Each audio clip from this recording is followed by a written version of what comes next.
Recently, President Trump has been discussing ways for the United States to recoup some of the hundreds of billions of dollars it supplied to Ukraine over the past 3 years. Specifically, the Trump administration is demanding $500 billion worth of rare earth minerals from Ukraine in return for continued support.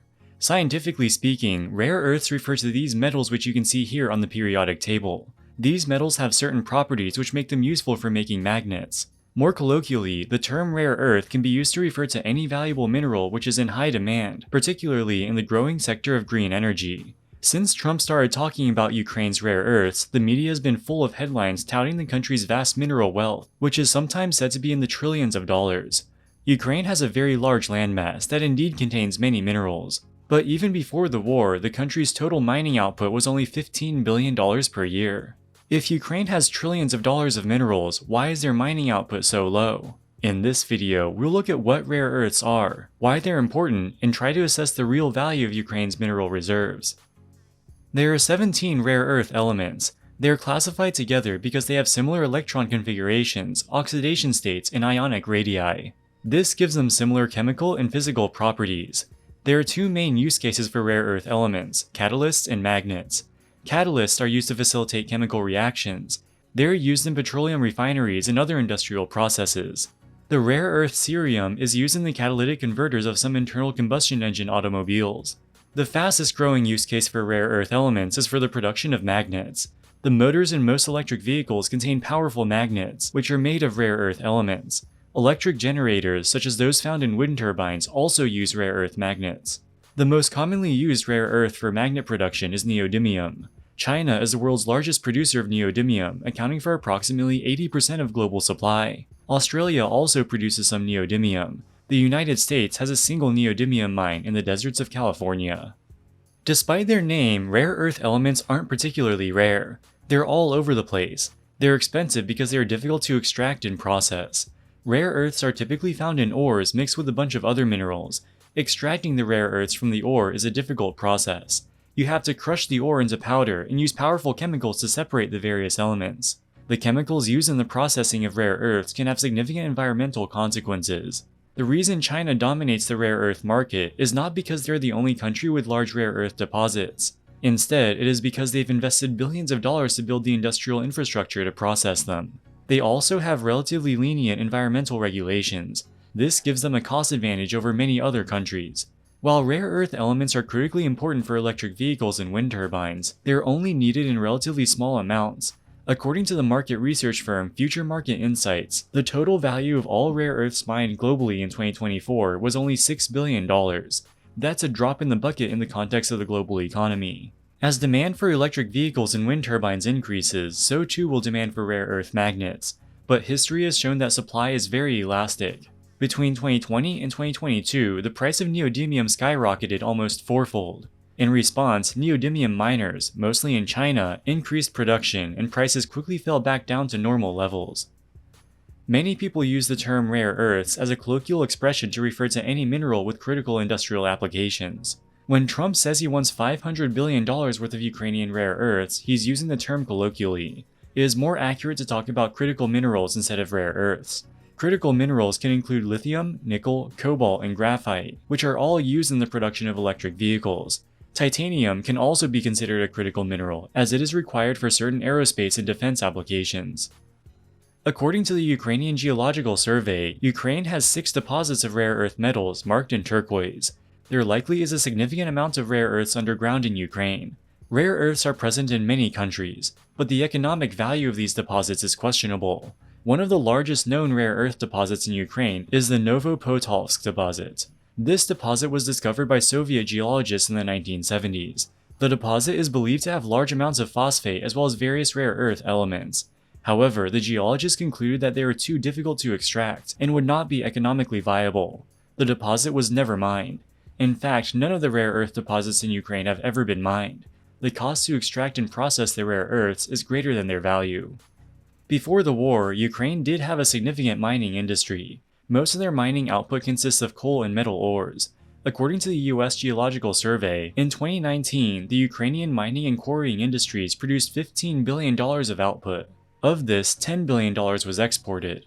Ukraine's mining output mainly consists of coal, iron, industrial slag, cinders, and various minerals that are not particularly rare or valuable. They also have refineries which produce certain petroleum products. Ukraine's mining and metallurgy industries have faced challenges in recent years. Their aluminum industry was inefficient. Production of aluminum ceased completely in 2019. Their coal mines and petroleum refineries are outdated and require significant investment. Ukraine's steel factories also use obsolete technologies and are struggling to break even. The only strategically important mineral Ukraine mines on any significant scale is titanium. Titanium is critical for certain aerospace and defense applications. In 2019, Ukraine exported 630 tons of titanium, which was valued at approximately $150 million. Ukraine is believed to have 500,000 tons of lithium, which would be the largest lithium deposit in Europe. Prior to the war, Chinese and Australian mining companies were reportedly interested in developing these deposits. These discussions were happening in 2021 when the price of lithium was surging. Since then, the prices have declined back to normal levels. Even if the war ended today, it's unclear if Ukraine's lithium deposits would be economical to extract at current prices. And this may be a moot point anyway, as most of the country's lithium deposits are now under Russian control. If you look at the geological surveys that have been conducted over the years and add up the value of all the minerals believed to be underground in Ukraine, you can come up with huge numbers, trillions of dollars of mineral wealth. If you did a similar analysis in any large country, you can almost always come up with estimates in the trillions of dollars. But for the vast majority of these deposits, the cost of extraction and processing is greater than the value of the minerals. Ukraine isn't the first war-torn country to become the subject of wild speculation about the value of its mineral wealth. In 2010, the Pentagon claimed to have found $1 trillion worth of iron, copper, cobalt, gold, and lithium in Afghanistan. While there are indeed significant amounts of these minerals in Afghanistan, they proved too costly to extract and ultimately amounted to nothing. Given how much money the US spent in Afghanistan, there was an incentive to find valuable minerals that would allow the United States to make back some of the cost, but this was largely a fantasy. The Trump administration's talk of $500 billion of rare earth minerals from Ukraine has a similarly fantastic quality about it. The Trump administration likely knows that the value of Ukraine's natural resources is overblown. There's no way that the US can extract $500 billion of minerals from Ukraine. According to the Daily Telegraph, which claims to have reviewed a copy of the draft agreement, the Trump administration wants 50% of not just Ukraine's mining revenue. They also want control over its oil and gas production, ports, and other infrastructure. But no matter how you do it, the idea of the US extracting $500 billion from Ukraine is absurd. Even before the war, Ukraine was the poorest country in Europe. In 2021, their GDP was $200 billion. In nominal terms, their economy was about the size of Arkansas. During the war, economic figures are difficult to estimate and distorted by large volumes of foreign aid. But it's safe to assume that once the war ends, Ukraine's GDP will be significantly lower than where it started.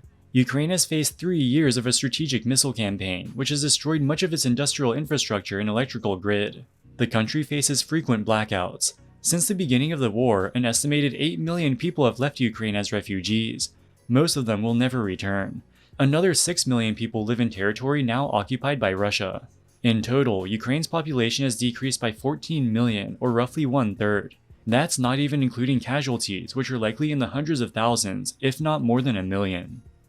Given the disastrous state of Ukraine's economy, it is not realistic for the United States to expect any financial compensation. The $500 billion Trump wants from Ukraine is proportionally greater than the reparations Germany had to pay under the Treaty of Versailles. This was a punitive treaty meant to compensate the Allies for the heavy losses they incurred during World War I. The German economy quickly collapsed under the weight of the reparations, resulting in hyperinflation and widespread poverty. As the German economy collapsed, it became increasingly difficult for the Allies to extract resources from the broken country. They only ended up collecting a fraction of what they were owed. In addition to the economic deprivation, the reparations were a national humiliation for Germany. This led to widespread anger and resentment, laying the groundwork for a Second World War. The money and weapons that the US sent to Ukraine over the past 3 years are gone. We're never going to get the money back. The talk of receiving $500 billion from Ukraine is fantastical and counterproductive. The most important thing is to end the war as quickly as possible, to prevent any further expenditures or loss of life.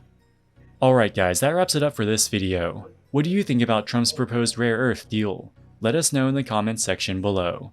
As always, thank you so much for watching and we'll see you in the next one. Wall Street Millennial, signing out.